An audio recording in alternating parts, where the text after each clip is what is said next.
Good afternoon. It's Saturday, 1 p.m. Central Standard Time, March 21st. Is that right? March 21st, 2026. You're watching Co-op for Two. You're joining me for our 9th session of Unboxed, the board game themed puzzle game that I'm in love with. The last site scenario we did, number 8, was probably the best one. I think we agreed the hardest one, the one that took us the longest to figure out, but we did figure it out. So far, the reviewer complaints I've heard about Unboxed have all turned out to be flat. They've all turned out to be not quite the case. I worried that these would not be solvable puzzles. I heard from some of the early reviewers that some of the rules for the games could not be figured out, but that hasn't been the case for us. All right, a little bit of bookkeeping before we get started today. Tomorrow, Sunday at 1 p.m., we'll do our normal play-by-mail game, playing through Deadbolt Mystery Society's Letters from a Ghost Hunter. But I've also now scheduled at 4 p.m., a couple hours after that, a new design diary update for New York Noir, the board game I've been working on for 4 years. You can see behind me here with lots of help. And my thinking is that we're approaching the home stretch of this game. We're going to try really hard to get it finished and out there by the end of the year. And so I'm going to switch to, if I can, once a month design diary updates. I have lots to talk about tomorrow, lots of art improvements and some new volunteers, lots of exciting stuff. I do hope you can join me for that tomorrow at 4 p.m. if you're at all interested in the game. Maybe you want to volunteer to help us get it finished. That would be appreciated. Okay, I've got my Mexican Chiapas coffee here, delicious as always. Unboxed. So site 9 of 10 we're playing today. We no longer need the rules. You all remember the important reminders, which is that we are digging up archaeological digs of board games. We're trying to find out the rules. All of the games are competitive games. Oh, 7 we did. So we're up to number 8, not up to number 9. So we've got 3 left. Okay.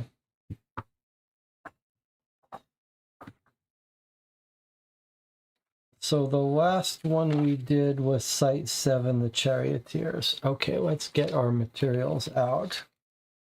Now, in the last, we've been playing this as a campaign where we get a relic at the start of each game. The relic lets you get 1 free hint, and then every other hint costs you -1. So we had to pay 1 point of penalty, even though we got all the questions right at our last game. And now we're going to find out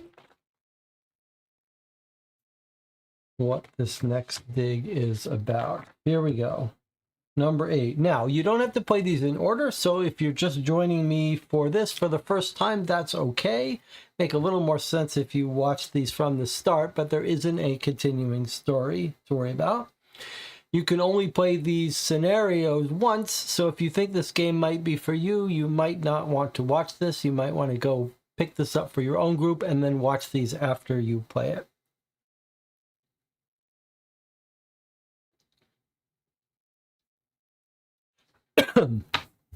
With that said, boy, remember,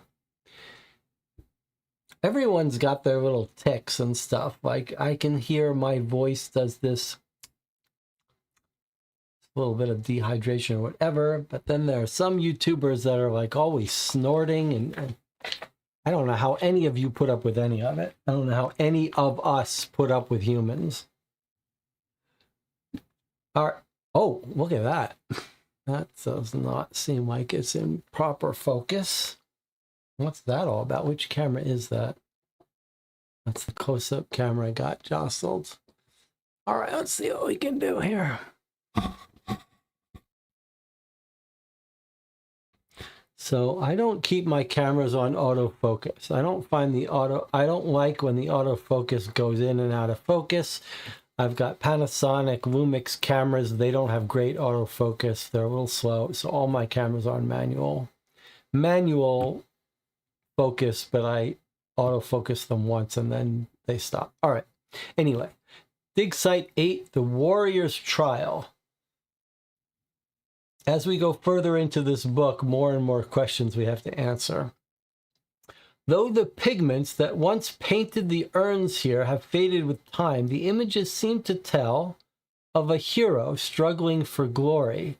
While clearly more powerful than most mortals, the whims of the gods still frustrate and block the hero from reaching their goals. All right, so it looks like today we only need one of each color. That is unusual. First time we've seen that. So very little use of the tokens. One of each color. Typically, these have been player tokens. In fact, in every game that we've played so far, each player gets his own color. All right, now we need the B deck and the R6 rule. So the R6 rule card, which is what most of the information we have for this game is right here. I just love this moment where you look at this and you're like, how will I ever figure this out, what this means? And yet we do. Okay, B deck. Have we seen the B deck before? Let's see. A and E, I guess we probably have. There is a deck in here that we haven't seen. Oh, no, the B deck is our old familiar deck. The B deck is the deck we've used the most. It's the gods. The lion, the fox, and the owl in 3 different colors. Okay, that's our B deck. That's our 6 roll. Now let's take a quick glance at the questions, and then maybe we'll chat for a bit before we get started. Okay, what does the initial setup look like? Where can your disc go in the first turn? What do you do on your turn? What restricts your options on your turn? What does the wolf space do? What does the owl space do? What does the lion space do? What is the main form of player interaction, and how is a winner determined? Though the pigments once painted the urns here have faded with time, the images seem to tell of a hero struggling for glory.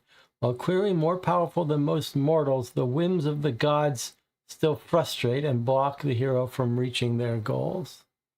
The Warrior's Trial.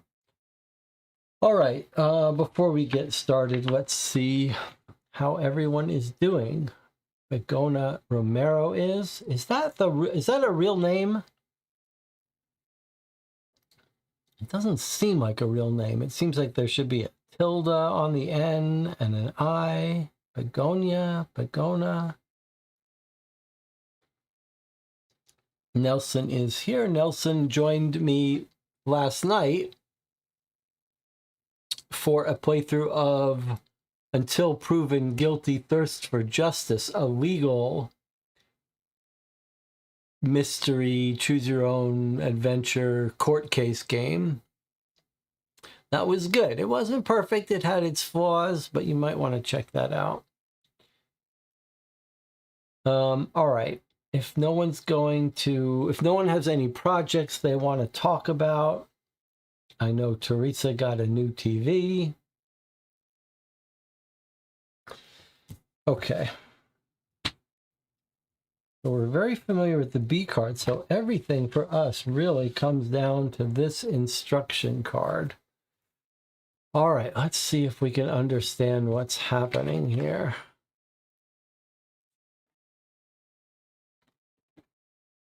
So this looks like setup, right? And it looks like we're setting up a grid of cards face down. Let's count these cards. 3, 4, 5, 6, 7, 8, 9, 10, 11, 12. 1, 2, 3, 4, 8, 9, 10, 11, 12. 3, 4, 5, 6, 7, 8, 9, 10, 11, 12. So 36.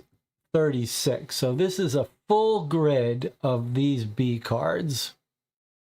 So it seems like every B card you shuffle, you make a grid. Each player places their single disc, that's all they ever have, on an opposite side.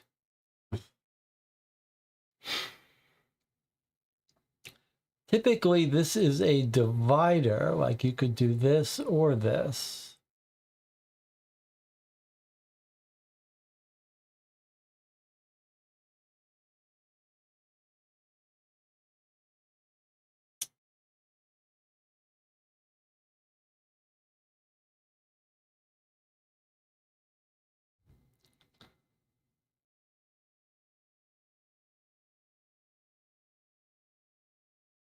It looks like you move your token on a card and then you flip it.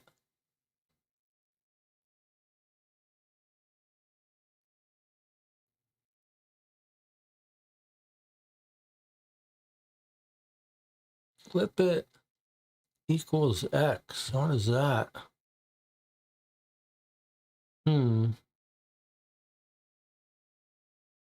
Does the X mean we took off a card? Why are these X's the size of our tokens instead of the size of the disc of the cards? That's a little weird.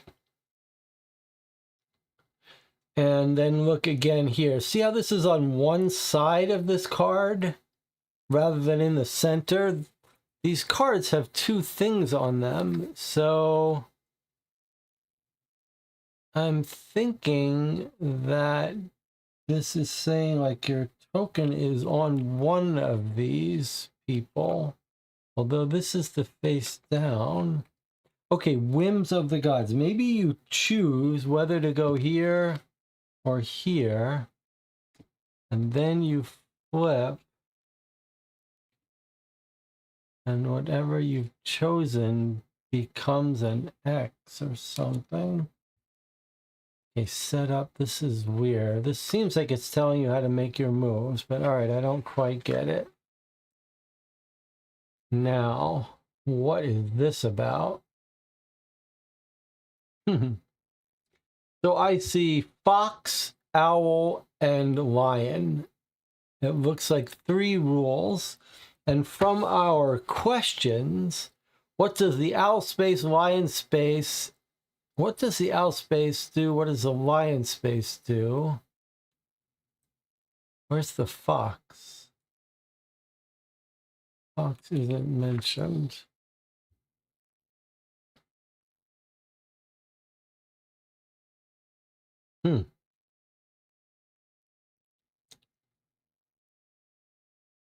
If you get it, so let's say what you do is you pick a side, you flip it over, and you see what you get.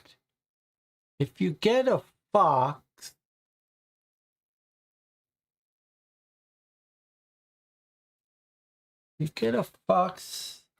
remember there's 3 colors, blue, red, and black. You get a fox,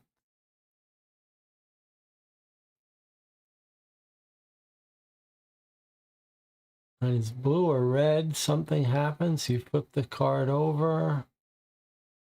I don't know what this is about. Okay, owl. What on earth? You flip the card over and you travel to the next owl? All right, what's this? If it's a red lion, this is a weird illustration. Like these are squares. Okay, sorry. This is 1 card. So if you flip over 1 card and there's a lion on the left, what's happening? You're not flipping it upside down. Are you moving it somewhere?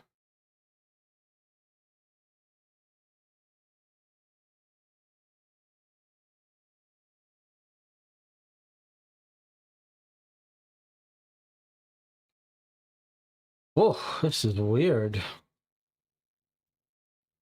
I think we need a bigger high-level picture of this game.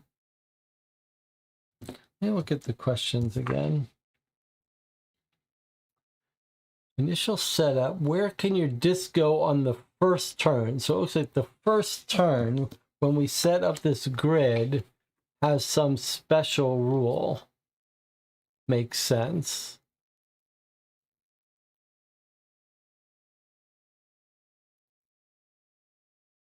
I think this might be saying that on your first move, you have to go where you can't see anything around it. You could go on this edge here.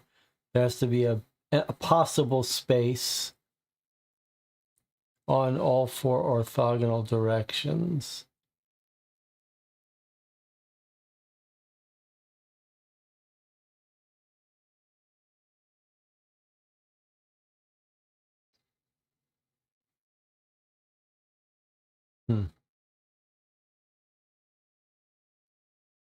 What do you do on your turn?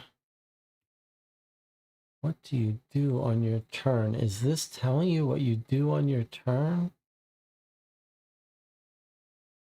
You flip the card, and then do you do some movement? A hero struggling for glory. The gods block the hero from reaching their goals.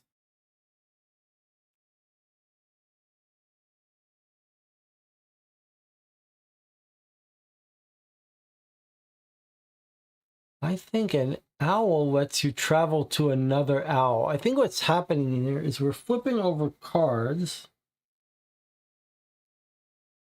If you walk on an owl, you can fly to any other owl. If you walk on a lion, I think it's maybe saying you can go to any other lion, any blue, red, or black lion. I don't know what's going on here. Oh, you can go, it's almost like you can go vertically or diagonally. And when you go, you turn the card back over.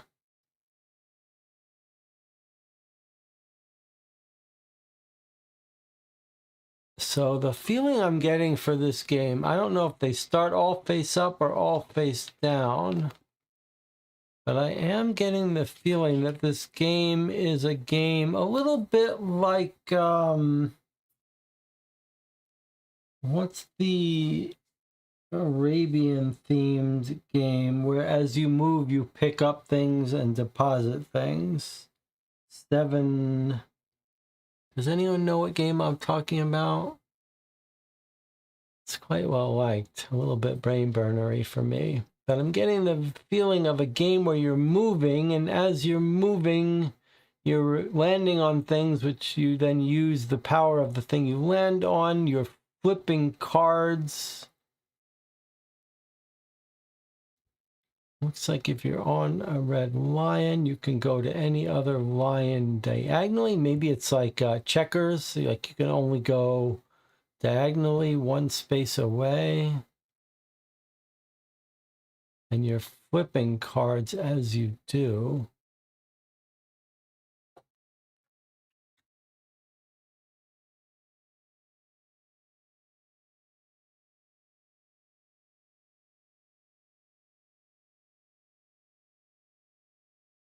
Are these face up or face down?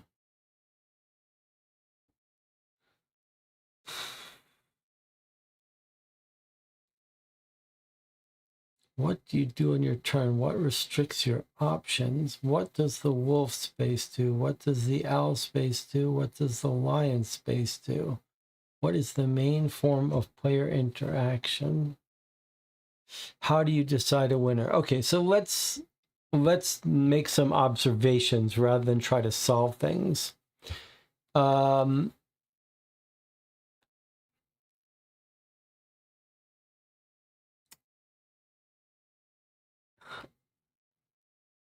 There's no one keeping track of score here, and there's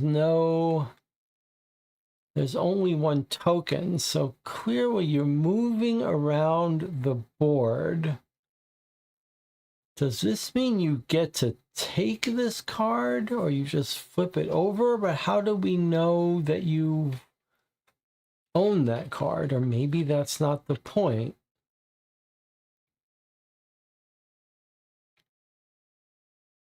This closest thing seems to me like from an owl, you can jump to any other owl.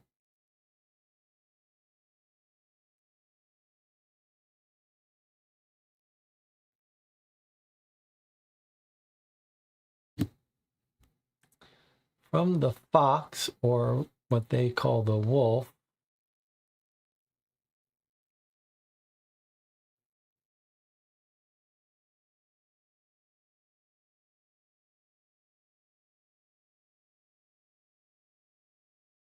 looks like if it's a blue or a red wolf,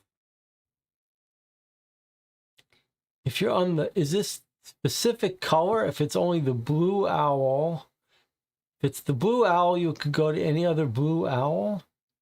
If it's the black wolf, you can flip over a red or blue wolf.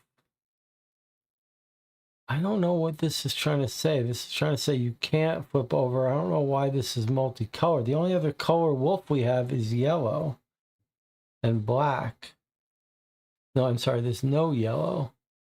Only black, red, blue, and black. So why are we looking at a kind of a yellow wolf here? I don't understand that.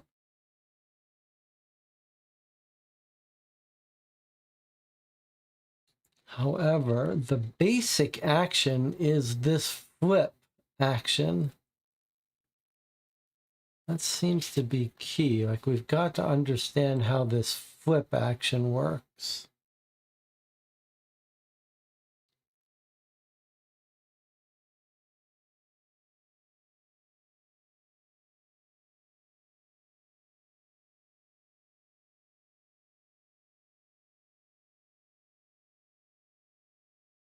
Okay. Could the rules be saying basically this? Okay, here's a proposal for you. I propose these cards are all placed face up where we can see them. I propose that you move. I propose that this is saying the game ends when you can't move. And this is saying either you can't move or you move to a space and then you do some sort of flip action. A game ends when you can't move anymore. And here is the movement. Like, is it saying these are the two things you can do? You either end your game when you can't move, or you do this and move. I don't understand this, though.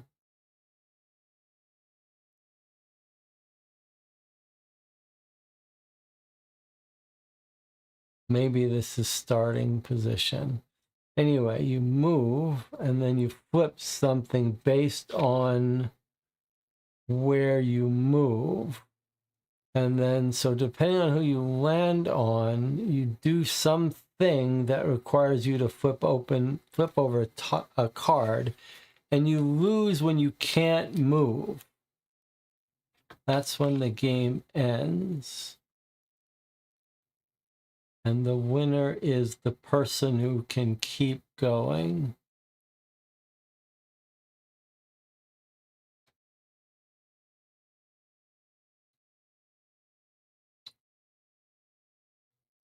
If you land on an owl, you can fly to another owl. You turn over the card that the owl was on, and you fly to a new owl. Does he have to be blue? I'm not sure. If you land on a black fox, you can flip over any red or blue fox.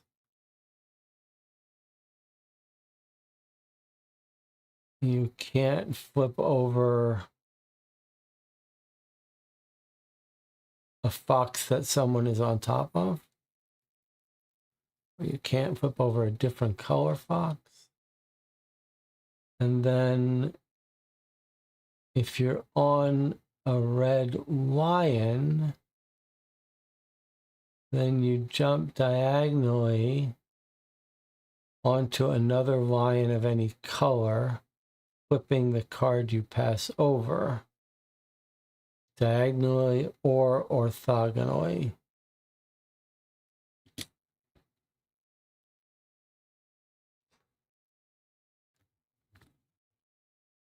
I don't love it, but let's do a little bit of a setup here and see if we can't, maybe by setting it up, have a better understanding. So, are these face up or face down? It feels like they should be face up.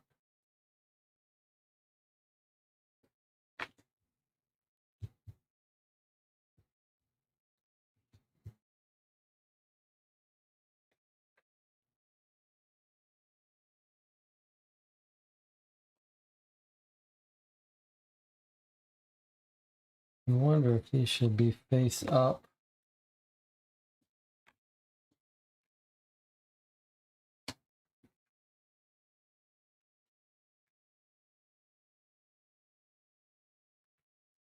And the whole grid of cards comes out.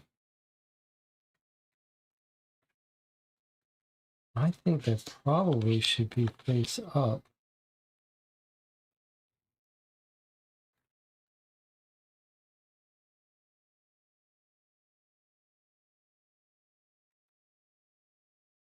Yes, my proposal is that eventually you'll be thwarted from moving.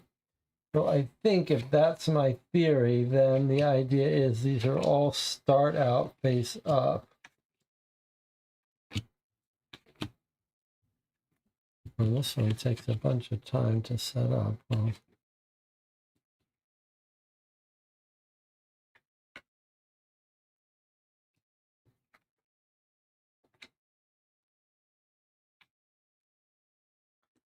so as a working hypothesis, I'm proposing that you're just going on a journey, and the trick is to be able to keep traveling.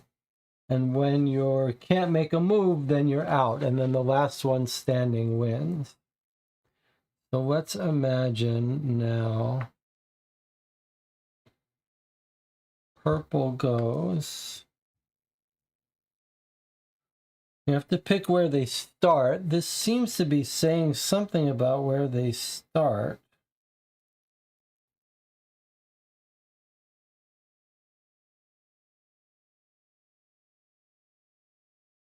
You have to put your token.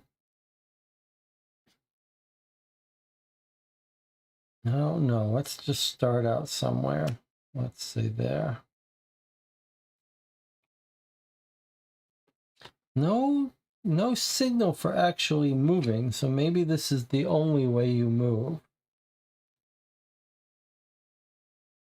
Doesn't really make sense though, does it?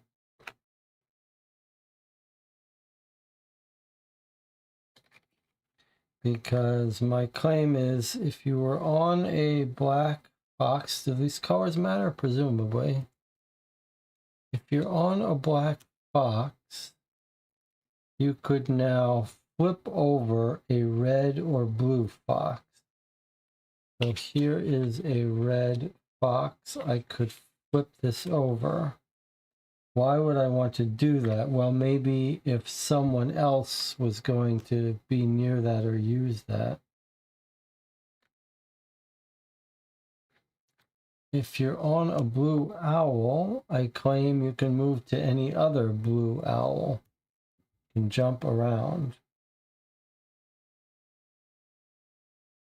And then lions, you travel between.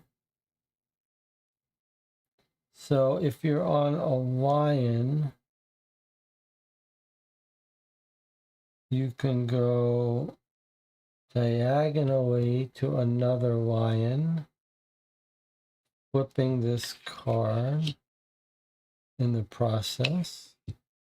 If you travel by owl from here to somewhere else, you flip this card that you started on.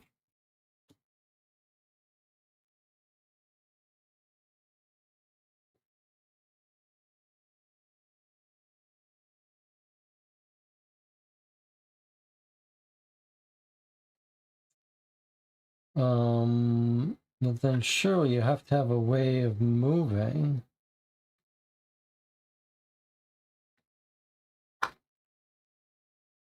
Like these are the special things, although this one isn't really a special thing. It doesn't let you move anywhere. Just lets you flip a different card. But they're ways of traveling.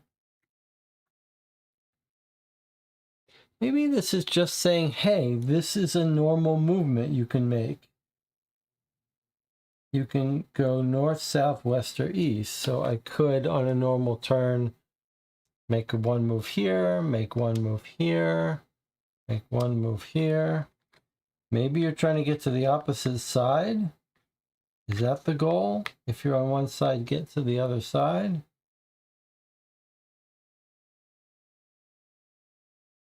That can't really be right, can it? Because it seems like if you're an owl, you could fly from this position all the way in one shot right to the edge. So maybe I am right that you're just trying to travel as much as you can.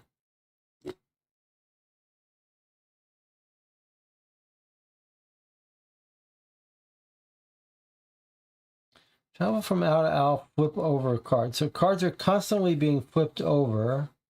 They never come back. The fox flips over a card at someplace else. The owl flips over the source position. The lion jumps over a card and the card they jump over flip, and you can go from a red lion to any color lion.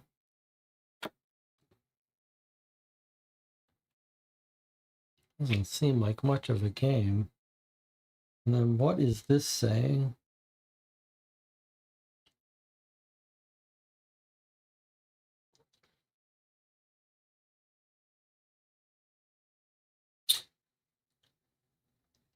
I mean, X is a kind of universal symbol for meaning no, isn't it?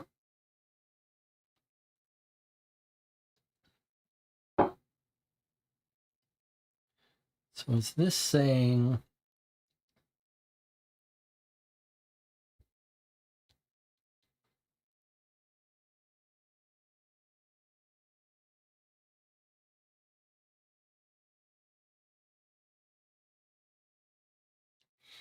these aren't card shaped? This is like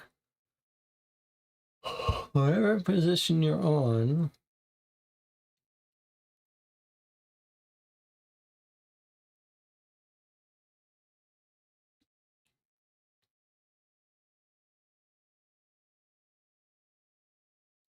Put the card that you're standing on?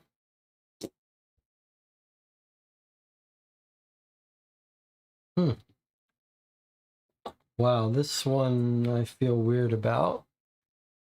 Let's see if the chat has any ideas. I think the bottom illustrations on the first page below the setup is the losing conditions. You lose if you can't move or if the card you're on gets flipped. So maybe it's last man standing. I think it all means no two adjacent tokens on the same setup.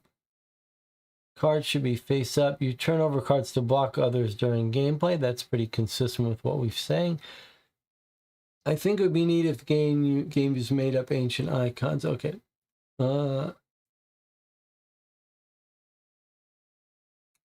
Move, go up, down, left, right, one space at a time. If you are blocked on all four sides, you lose. Lagona says, I have a theory. Miss Gnosis says, I also have a theory. I like the idea that this might be saying... I like this idea that I think Rob had, which said these are losing conditions. You lose if you can't move or if your card gets flipped. I like that idea.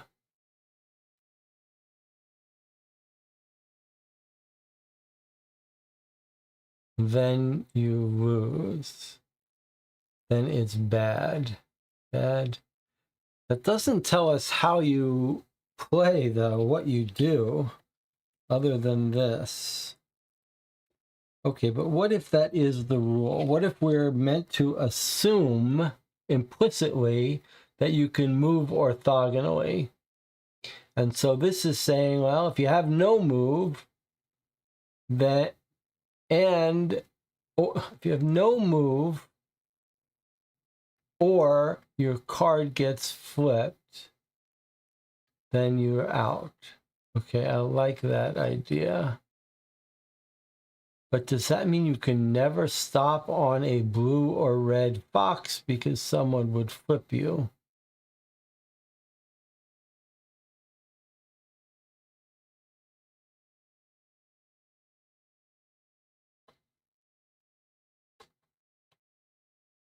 All right, it's not a terrible idea though. So you're moving. When you land on one of these three special spaces, a black fox, a blue owl, or a red lion, you can do these special moves. A blue owl can teleport to another blue owl, flipping the card he's on. A red lion can hopscotch to any color lion, one away, and flips the card that he passes through. So if one person here was here, and I was, or here, let's say, you have to go from lion to lion though. So we have to come up with a here. So if red was here, red could jump to this lion here, causing this card to flip, causing blue to be out of the game.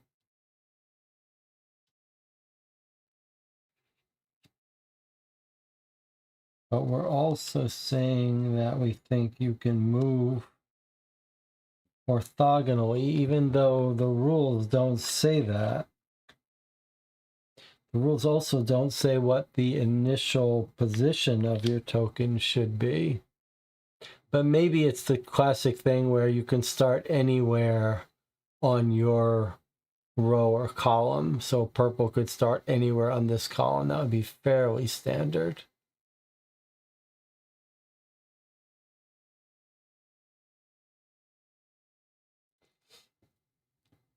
So we almost have a full candidate game. So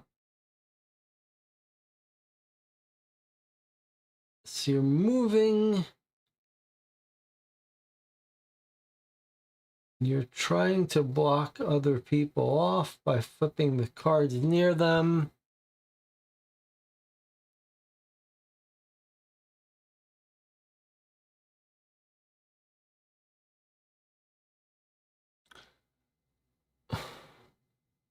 I guess a little bit, the odd one here is this fox. It seems to suggest no one can ever go on a blue or red fox because someone will be able to flip their card. Maybe you do that on an emergency. So you move and then you trigger an ability. All right, I don't love it, but I feel like we almost actually have a rule. We almost have a game set here. I don't love the game, but it feels like maybe we have a game. The blue-red wolf seems to disallow flipping a card that a player is on, so you can't take out players immediately like that. I think you're right. You're absolutely right. That's a better reading of this. If it's a black fox, it can flip a blue or a red fox, but it can't flip anything if a player's disc is on it. All right, let me summarize what we think the rules might be. Each player picks a side. You lay out all the cards face up. You've assigned the sides. Each player picks a starting card on their closest row. That's just implicit. So blue could pick anywhere here. Yellow could pick anywhere here. Red picks anywhere here. Purple picks anywhere here. A player loses the game if they cannot move because the cards surrounding them orthogonally are all face down, or if someone flips the card they're standing on. That leads to end game. On your turn, you move orthogonally, not explicitly explained in the rules, but we're just going to assume it to be. And you've got some special cards that can be used as actions. So if red goes first, let's think what red can do. I'm going to say that you move first. So if he moves to an owl, a blue owl, he could then flip this blue owl to travel to any other blue owl. Okay, now it's the blue player's turn. He could move orthogonally. If he goes on a black fox, he can turn any other fox, any blue or red fox, he can flip the card, but not one where someone is standing. So what might this player do? Maybe this player is going to flip this over to try to make it harder for this guy to move around. Then purple goes. Purple's going to try, well, assuming you have to move first, which we don't have as an explicit rule, but I think is rule. He's just going to go up here. He's going to go here and do nothing.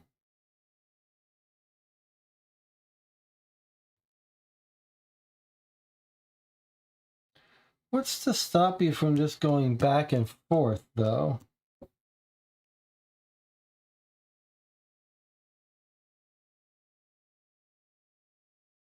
You could go back and forth forever. So it can't just be last person standing.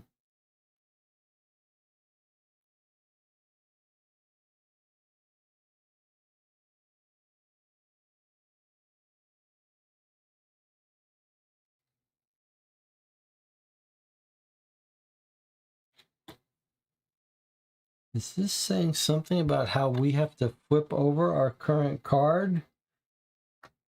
There has to be something else. This feels basically right, but there's nothing to stop a player from just forever going back and forth.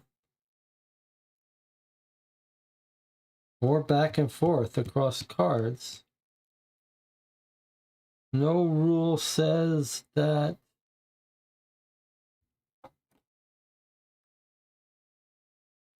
No rule tells us what to do in that case.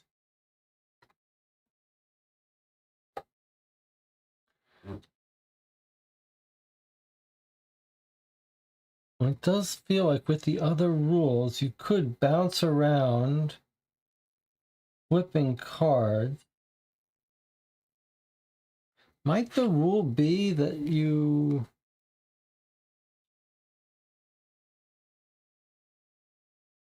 when you leave a card, you flip it? Doesn't say anything about that on here.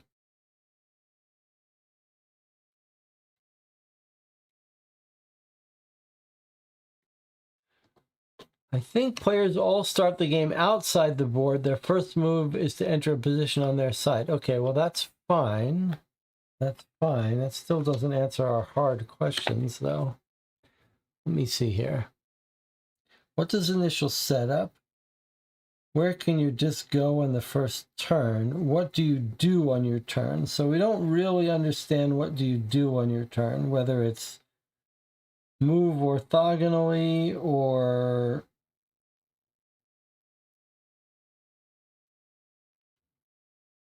do something else. What restricts your options on your turn? So that's something we don't know. That feels like it's talking about this. What if these aren't lose conditions? What if these are things you can do? You can move up, down, left, right. Or you can flip the card you're on. What if those are the rules? You can move up, down, left, right, or you can flip the card you're on. That doesn't quite make sense because, again, you could just tread water forever going backwards and forwards. It would make more sense if you're forced to flip the card as you move over it.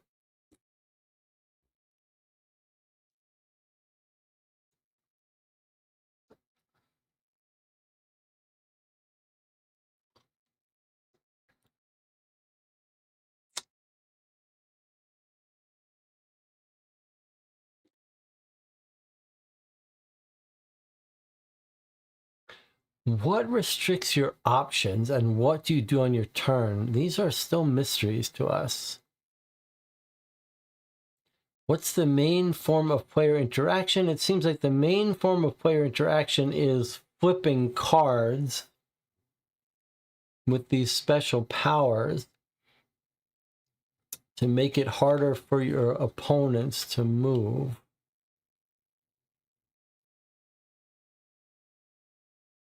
Okay. What if? So I said we got a problem. Someone could just tread water back and forth. But that is only a problem if the game is to stay alive the longest. But I don't think that is the rule. I think maybe the goal is to get to the other side. But then we had this weird case where you could just teleport with an owl straight to the other side.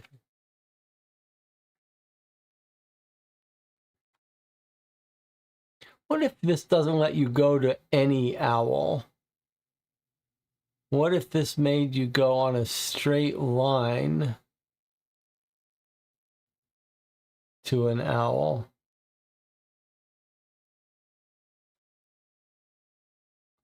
Makes it a little harder.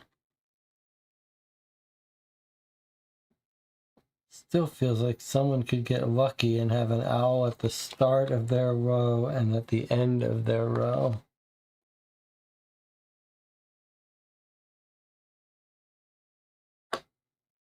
Moving back and forth could be allowed. It's probably not a winning strategy. Others could block you in or flip you over. I don't think that's right. That can't be right.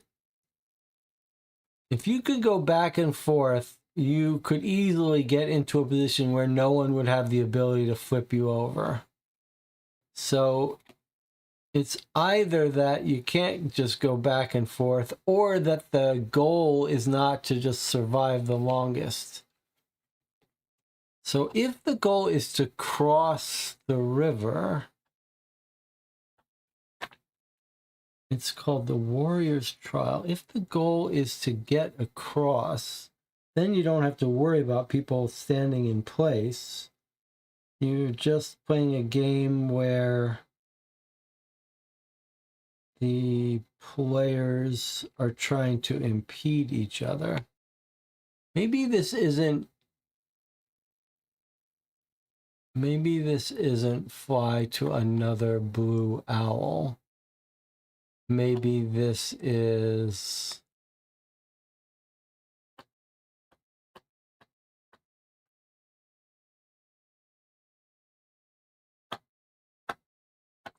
take one movement towards another owl. Take one extra movement.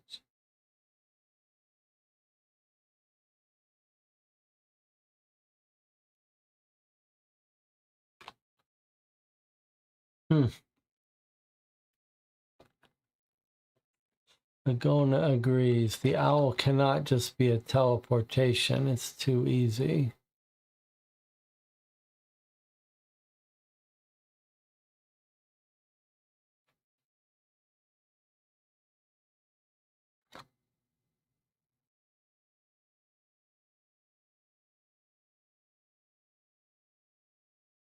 Unless you don't care where you end up.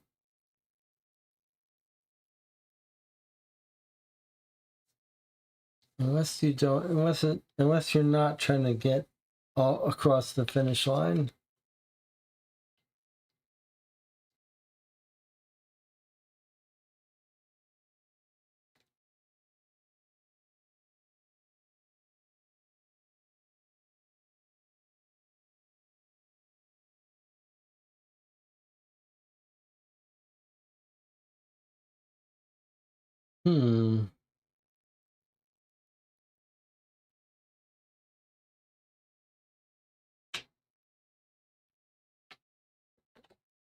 I do not feel so good about this one.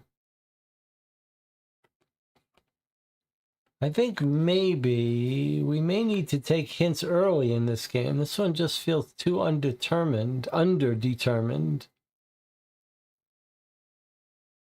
You're jumping and flipping cards, or you're flipping cards, but not when someone's on it. But here it can be when someone's on it.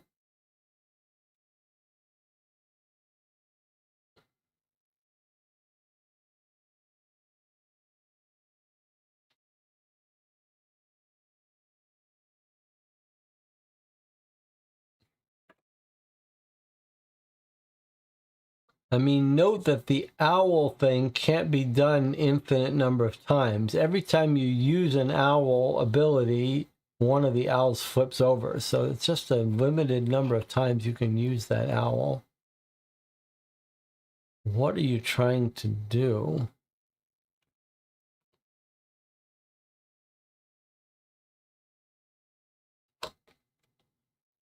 I think we need to read hints early in this game. And in fact, I think we're going to be reading a lot of hints here.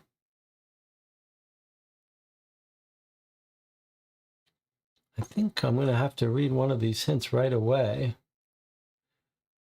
Where can your disc go in the first turn? I need help with that, but that does not seem like the primary thing. What do you do on your turn? That's important. What restricts your option on your turn? That's important. And then what does the owl space do? That's important. And then how is a winner determined is hugely important.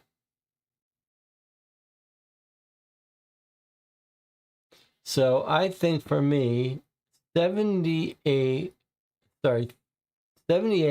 37, 24, and then maybe 49. So those four hints.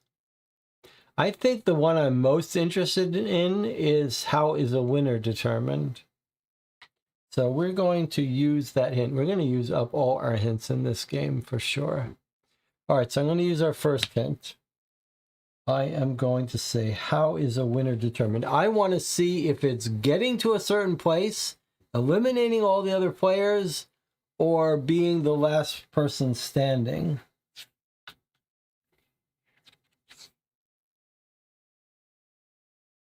If you had to guess, what would it be? Block the hero from reaching their goals.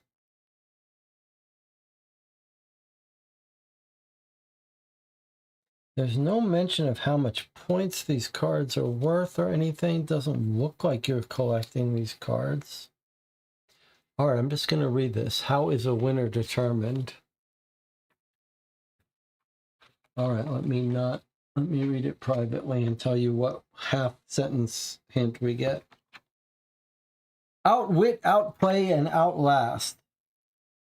Outwit, outplay, and outlast.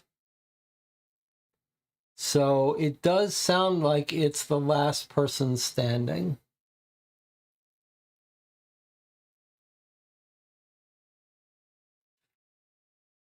That would suggest closer to what Rob was saying, where it's like the game ends if you can't move or if your card gets flipped.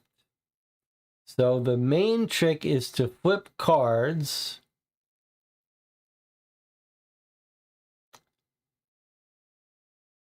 and try to make it so your opponents don't have a move.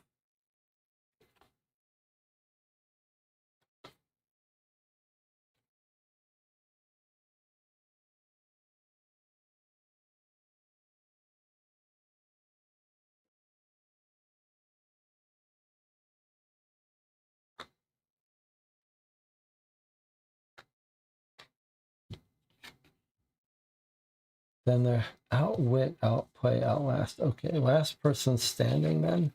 All right, but there has to be some other issue that comes in that makes it impossible to just go back and forth. It can't be that the only way to stop someone from going back and forth is to figure out a way to jump a lion over them.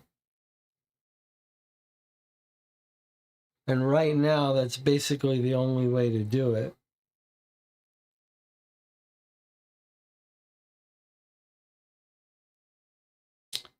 So,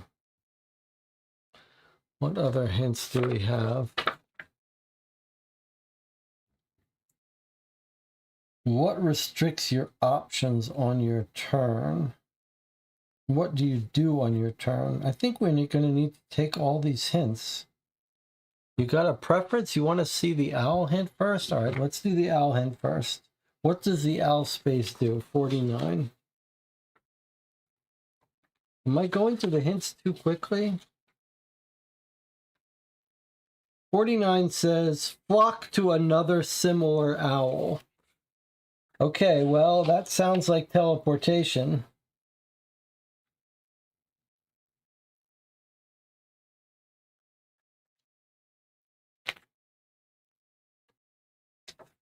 That sounds like pure teleportation.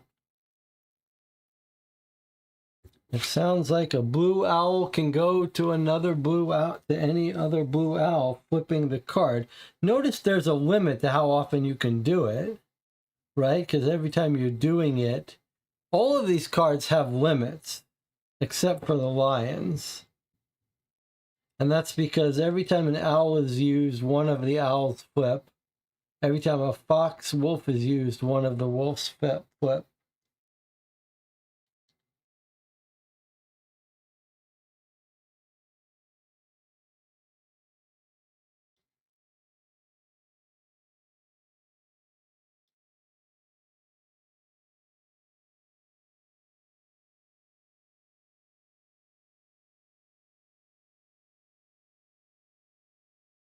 Is there some rule about as soon as you move, you have to flip a card? What if that's the rule?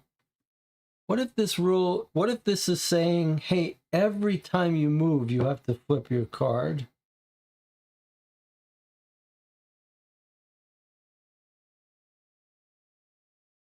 So that if I moved like this, I'd have to flip this card and I'd be here.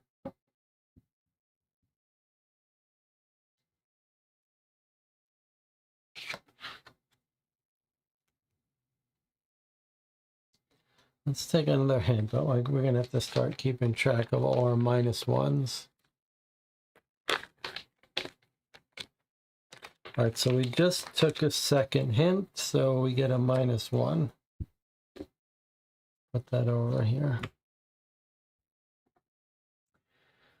All right, I'm going to read a third hint.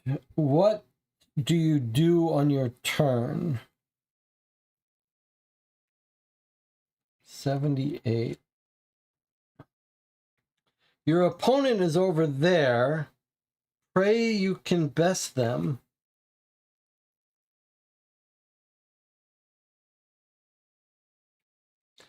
Your opponent is over there. Pray you can best them.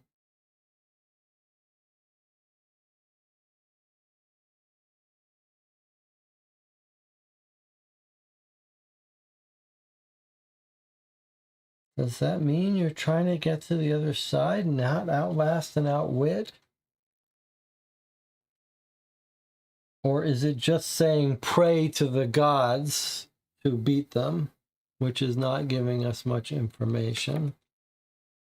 That's another hint we paid for. Feels like we're paying for all these hints. What restricts your options on each turn? 37. You must always honor the gods. What restricts your options? You must always honor the gods.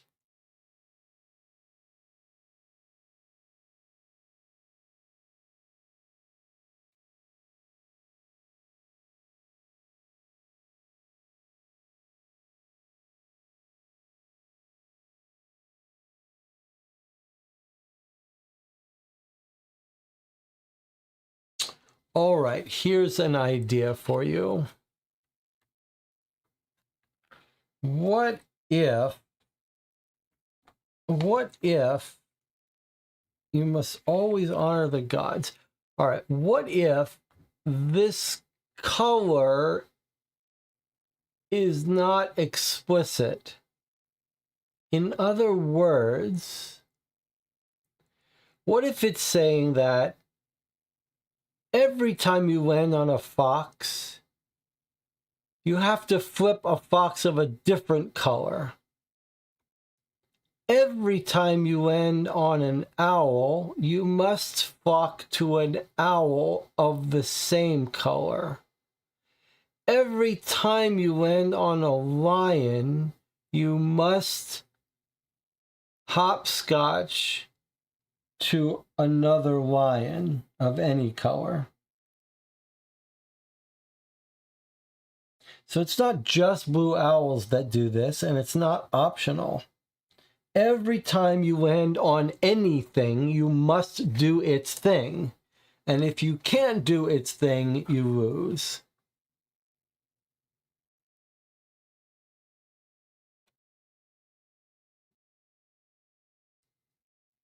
And now, every time this happens, you are going to be running out of these fairly quickly. It means every move is going to flip a card. And you can't just go back and forth.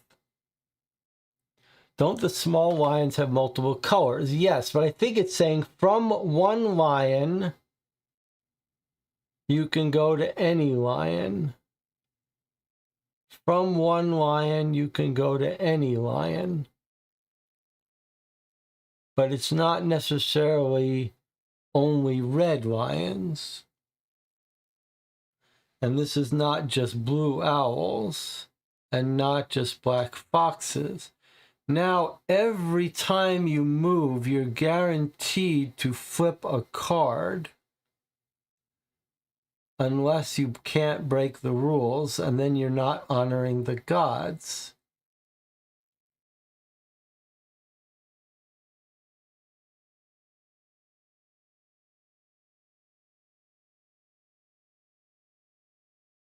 So you lose.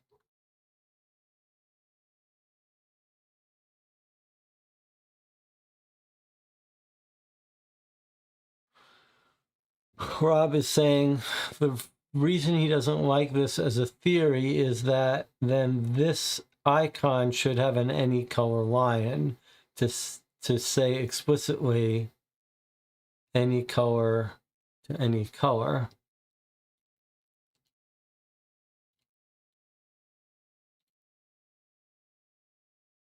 I see what you're saying, but I think everything breaks down if it's only the black foxes that work and the other foxes don't do anything.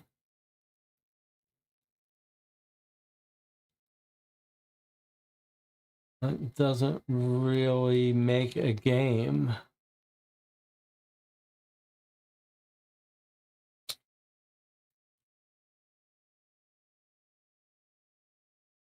I think I took a third hint. I think we looked at 4. I see what you're saying. I just don't see how we get a game if it's not everything. So we looked at what do you do in your turn, what restricts your options, what does the owl do, and how is a winner determined?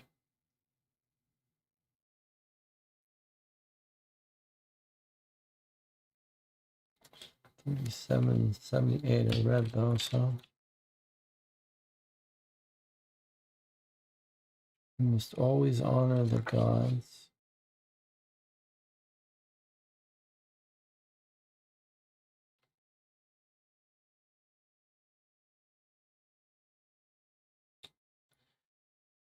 All right, I'm gonna have to take another hint. I'm going to look up we looked up the owl hint to remind you. The owl hint said, flock to another similar owl. Flock to another similar owl. That makes me think it's just a matching color. Let's look up fox, wolf, and see if it says flock to a different.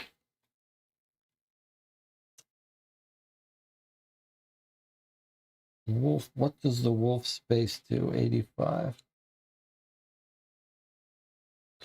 Okay, the wolf hint says attacks other wolves if there's no owner around. Okay, so we were right about this interpretation, that you flip another fox as long as there's no disc on it. So that we understand. That we understand. All right, let's look up the lion. We're just taking all the hints here because we need all the help we can get. What does the lion do? 60. Go to the next lion, leaving destruction in your wake. Right, well, that just confirms what we said.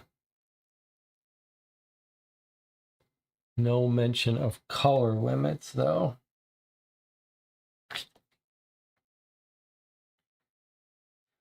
One, 2, 3, 4, 5, 6. 1, 2, 3, 4. 1, 2, 3, 4, 5, 6. I guess we spent another one. All right, well, what are we going to do now?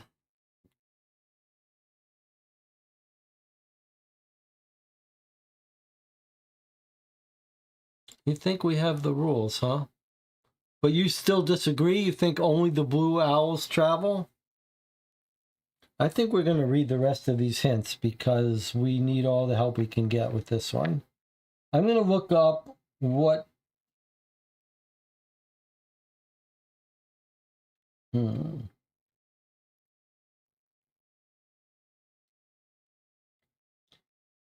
I guess, what is the initial setup? We know.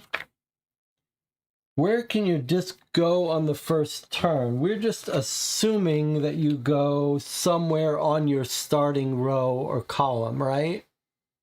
Your choice.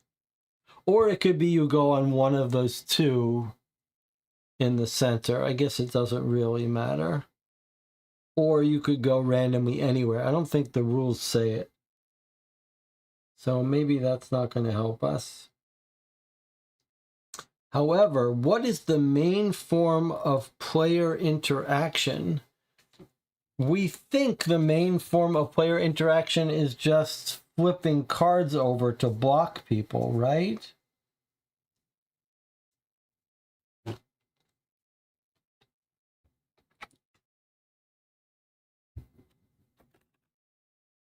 Including flipping their cards.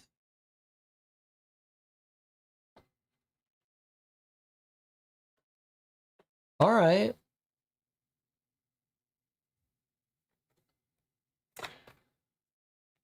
I guess we have a theory here with one main big difference of opinion, and that is with regard to, do the colors matter?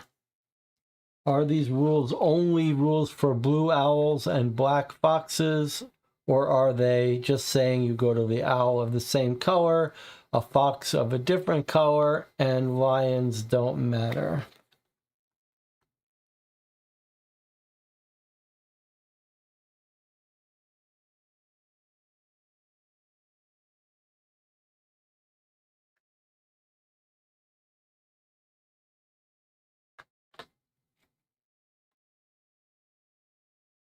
And I'm adding to the rule that you cannot go onto a space if you can't do that action. You must honor the gods.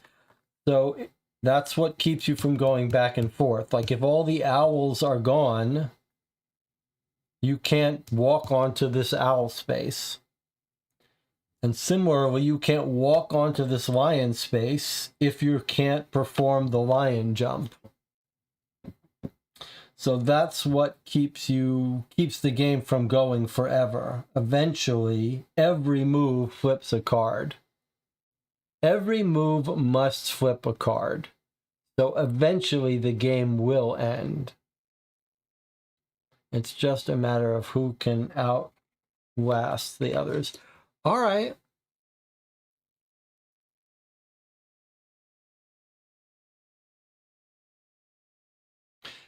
Miss Gnosis has an interesting idea, which solves the problem of why does it say you can't move?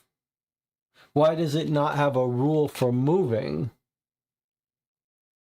And Miss Gnosis is suggesting, what if it is that every time you make a move, for example, if you use a red owl to fly to a red owl, then you must move as per the other animal on the new card. I'll tell you why that doesn't quite work. It's a cool idea. And at first I thought, oh, maybe that is making it so that there's no such thing as moving orthogonal rule. But the reason that can't work is this fox rule. The fox wolf doesn't make you move. The owl flies, teleports to another owl. The lion jumps. But the fox flips another card. So if you landed on here and you did the fox move, there'd be nothing, you wouldn't travel. So I think it makes more sense to me to say that on every turn you travel, and then you must honor that god. You must do his thing. So you can't go on a lion if you can't do this jump and flip a card in the process, face down. So that's how you would lose. You would lose by, probably the way you'll lose in this game is not that you're 100% blocked in, but that you can't go to this card because there's no more blue owls to fly to. You can't go to this card because there's no more different colored foxes to flip face down. And you can't go to a lion card because there's no lion jump here. You can't go like this because this is already face down. You must honor the gods with every orthogonal move. I like it. So then I do claim that this must be generic for the colors. Every owl means you must fly to an owl of the same color. Every fox means you must flip a fox of a different color. And every lion, you must make a diagonal jump to another lion. All right, I think we're going to look up the answers here and score ourselves. Do we have any difference of opinion? Does anyone want to get on the record? I know Rob wants to get on the record about the colors. I've explained why I feel the way I do. There'd have to be a bigger rule missing if, I believe, if these are only these special colored gods. You'd have to have a rule like every time you move, you flip the card you're on.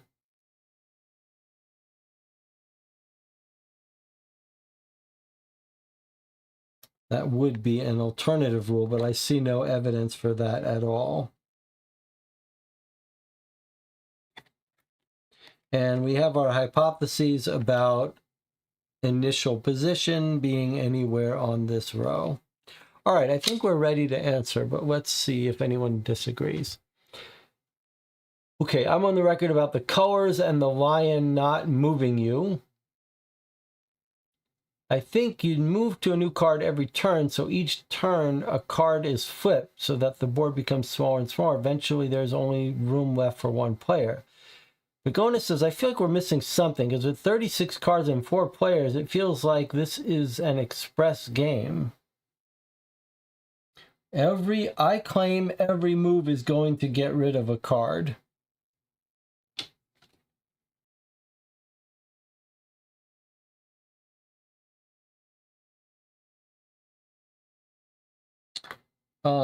And then one little detail, Rob is saying that he doesn't think this causes a move. This just flips this card, and that's that.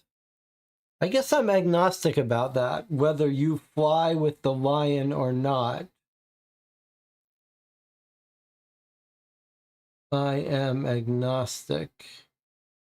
I think you might have a point. There's not an arrow, so maybe you don't move. I guess I'm agnostic on that point. I'm sympathetic to Begona Romero saying he thinks we have missed something.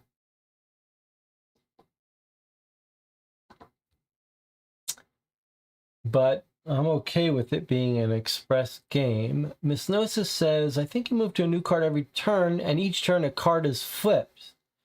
I mean, that would be consistent with Rob saying that you only trigger on special gods, but then you could flip cards on your own in other ways just by moving.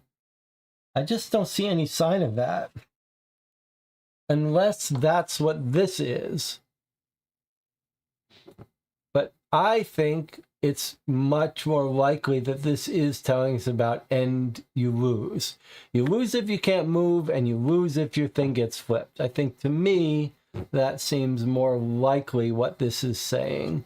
And then nothing is telling us that we flip a card when we move. Of course, nothing is telling us how to move either.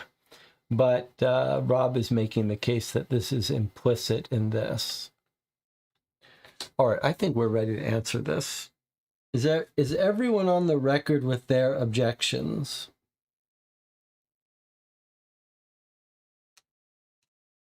I'll tell you what we'll do. We'll take an 8-minute break, give you a moment to think through this, think through your final answers. We'll come back in 8 minutes. We'll read the solution. We'll score ourselves, and we'll talk about it.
All right, we're back.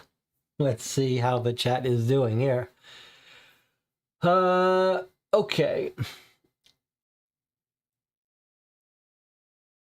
I think the main difference in opinion here is if the god powers are just for the illustrated god, or are they meant to be for all gods? Since the small line icons have multiple colors, I assume they would have illustrated other symbols in the same way.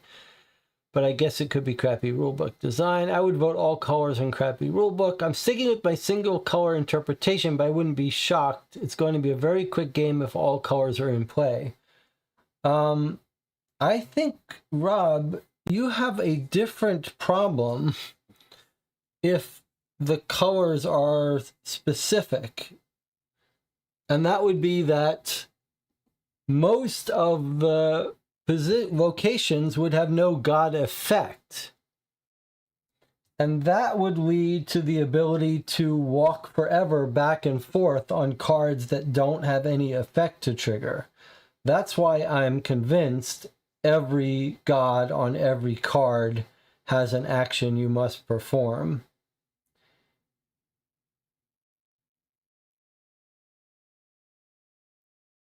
Because otherwise I feel like the game could last forever. There's no other way to flip cards. So unless you add a rule about every time you move on a card, that card flips, which is possible, but I don't see it. All right, we are going to read the answers now. So there are some questions we didn't take hints on, but mainly because we just don't see how they would help us. All right, here we go. Is this going to be the first one that we get substantially wrong? But before I flip it, we've got another comment here. The fact that the purple token is positioned on the right in the losing conditions, does that mean something? It's a great question. It's a great question.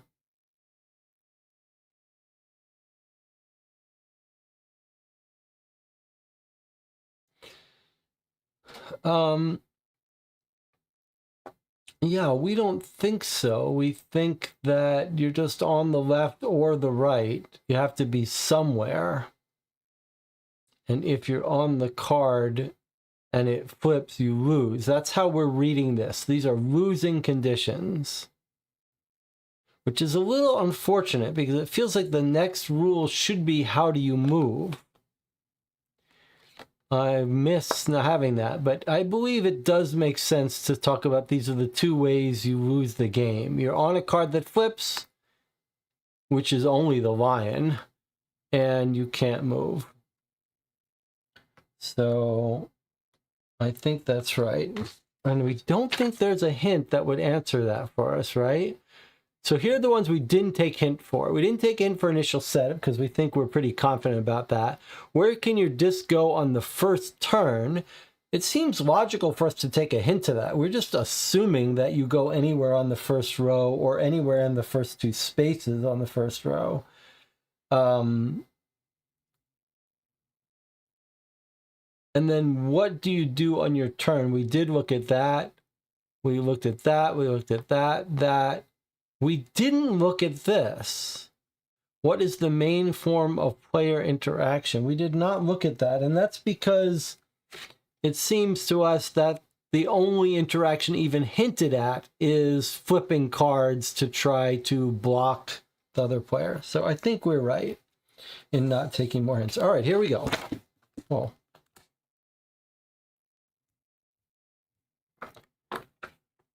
all right, I guess this site is making me nervous. The Warrior's Trial. Maybe we should read this one more time. Though the pigments that once painted the urns here have faded, the images seem to tell of a hero struggling for glory, pleasing the gods, while clearly more powerful than most mortals. The whims of the gods still frustrate and block the hero from reaching their goals. And we've decided that it's not a matter of trying to get to a goal. It's a matter of trying to outlast. I think that that's valid for a couple reasons. First of all, this does seem like you can teleport with the owl. So if you just were trying to get to the other side, it would be too easy.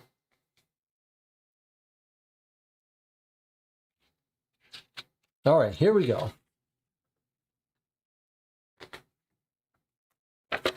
This is exciting. This part is always exciting.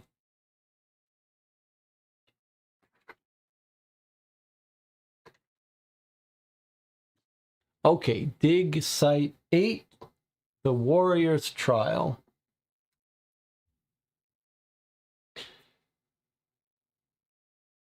Looks like we've got... Okay, what does setup look like? Lay out all 36 cards face up in a 6x6 grid. Give one disc of a different color to each player. Okay, so we got that right. Okay. So I guess I can write it here. Initial setup plus 3 points. Okay, next.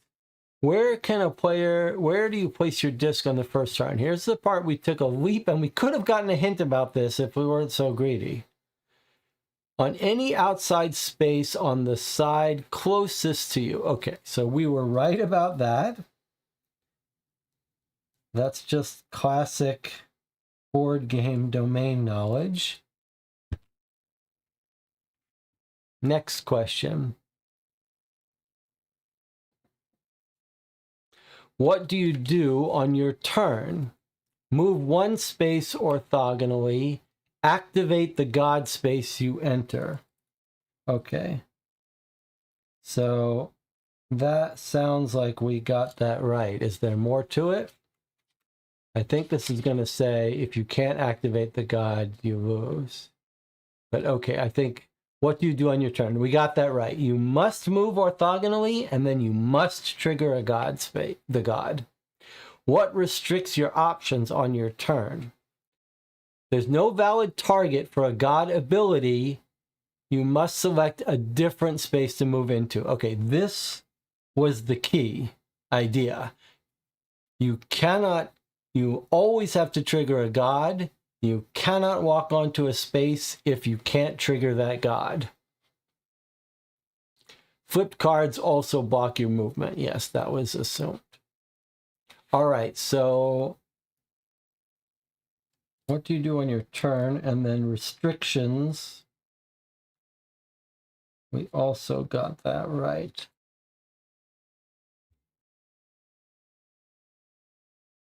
Next. What does the wolf space do? Choose any wolf space on the board of a different color than the space you're standing on. If there is no enemy player currently on that card, you may flip the card. There you go. So I was right. The colors, it's not just the black wolf, it's any wolf. You have to pick a wolf of a different color to trigger. And then, so we got the wolf right.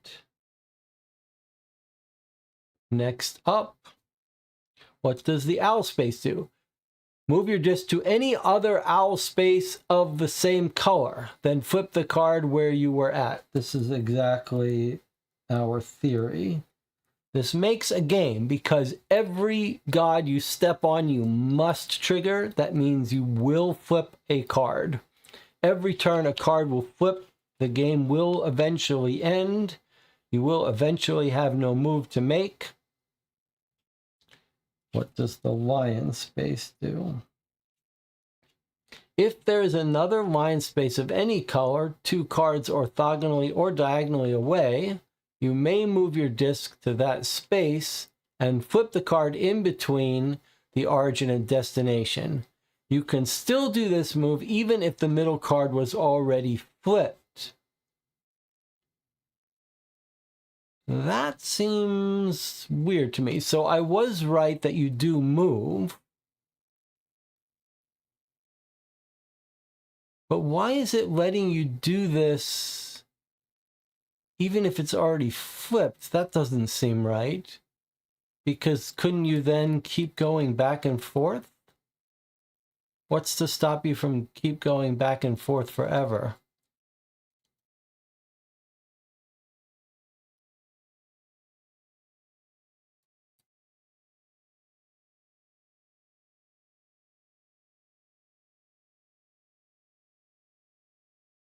Because you have to move. You have to move. In other words, that's triggering the God ability, but you still have to move afterwards.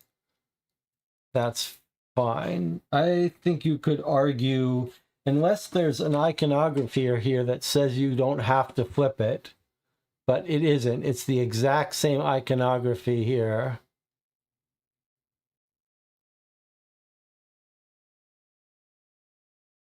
So that feels like a flaw in the game. I'm going to give ourselves 3 points, and I think I would take away a point from the game designer here. Everyone else, you have to flip the card. This one says you don't have to flip it. Or if it's already flipped, don't worry about it. I think that's bad design.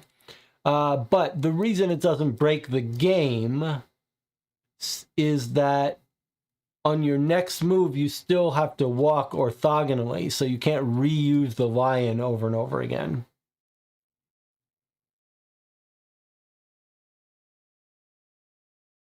Though it still feels like you could break the game if you got a couple lions lined up.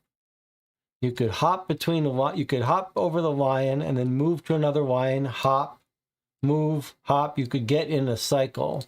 So I think this is wrong.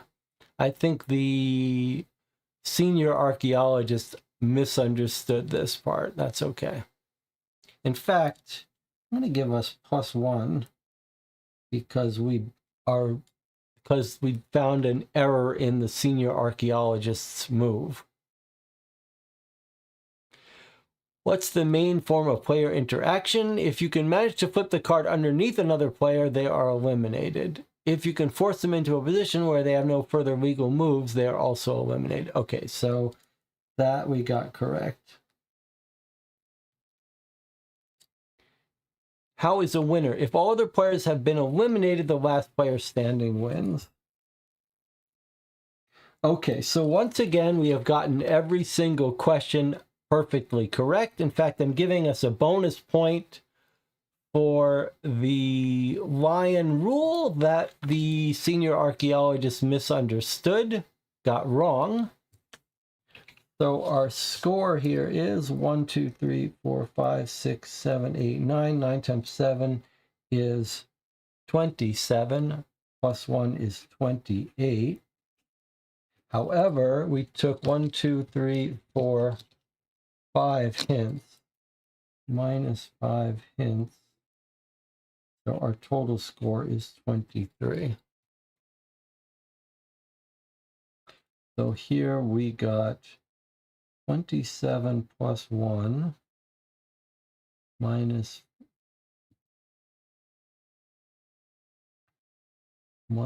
5 hints equals 20. Sorry, you can't see this. Equals 23 out of a possible max of 27.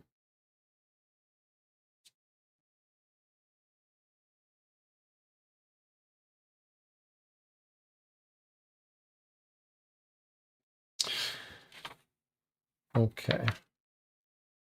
Now, maybe you disagree with me about that bonus 1 point because the senior archaeologist got a rule wrong.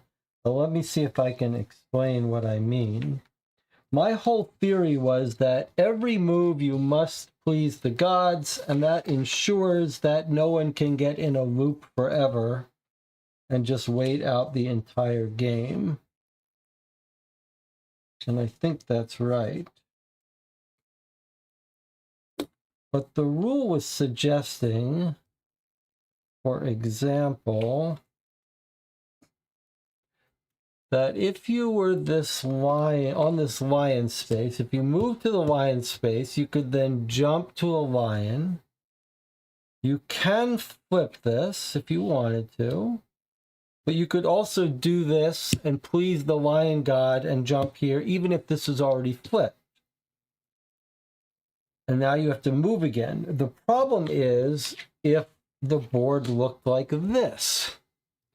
Because then on your first move, you do this. Maybe you flip this over. So we go like this. Then we jump, flip this, walk, jump, flip this, or not if we don't want to. Walk, jump, don't flip. Walk, jump, don't flip. We've created a loop here where we've beat the system and we can live forever.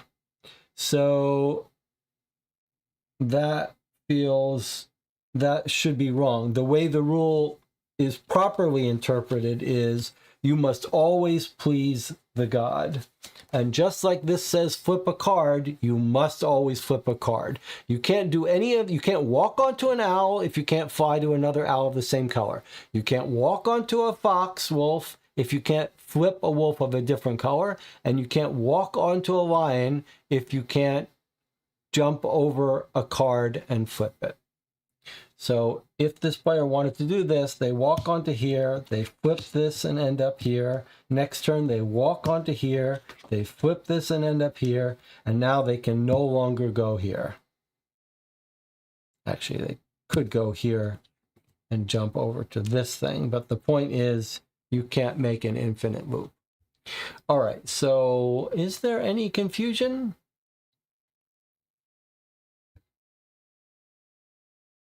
I think the one of the wolf was not fully correct because it has to be a different color, not any color, if I understood correctly. We did say the wolf had to be a different color. Yeah, you can see here.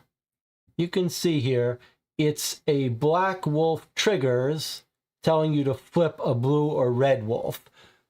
And our interpretation of that, which is correct, was it's not just that only the black wolf trigger works. It's that black flips red or blue, or a blue flips red or black, and a red will flip black or blue.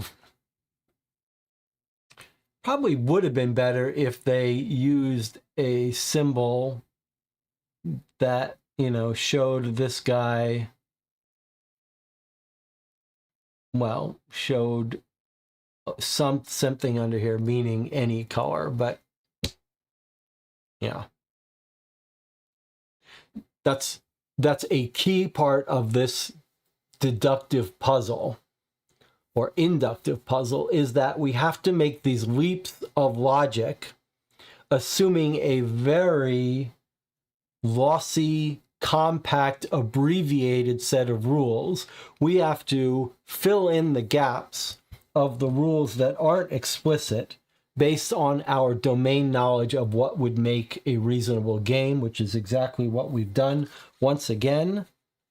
And we have completed dig site number 8. Tricky. We needed the hints, so I've had to eat my words about the hints. Well, I guess I'm not eating my words about the hints. This is my initial claim that the hints were, you should take the hints and they're part of the useful information for the puzzle.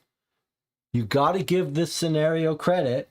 This was a tricky one that we had to bring in all of our domain knowledge guesses to about what would make a reasonable game. And once again, a game where the hints were important and choosing which hints to spend our money on was important. Another good scenario. In fact, we have not had a bad scenario. The last two have been hard, though. We needed a lot of hints to be confident of this one. And this is the second or third time that we've had to file a complaint against the official state-sponsored archaeologists. I think we're angling for a job to replace these head archaeologists. 2 more left. 2 more scenarios. And this was some good teamwork. So I appreciate all of you. Good discussion. It is fun to play these games with you people. All right, so we're going to end it here. We'll play again next week, obviously. Tomorrow, however, we'll be back to our play-by-mail session of Letters from a Ghost Hunter. And then, after a short break, at 4 p.m., I will do my New York Noir Design Diary update. I do hope you can join for that. If you can't and you have questions ahead of time, please feel free to ask in the Discord or post in the Board Game Geek Guild for this channel. If you like this game and the nature of it, you might also check out my video on City of Six Moons, which is a very similar vibe. If you happen to know of other puzzles that are like this, let me know.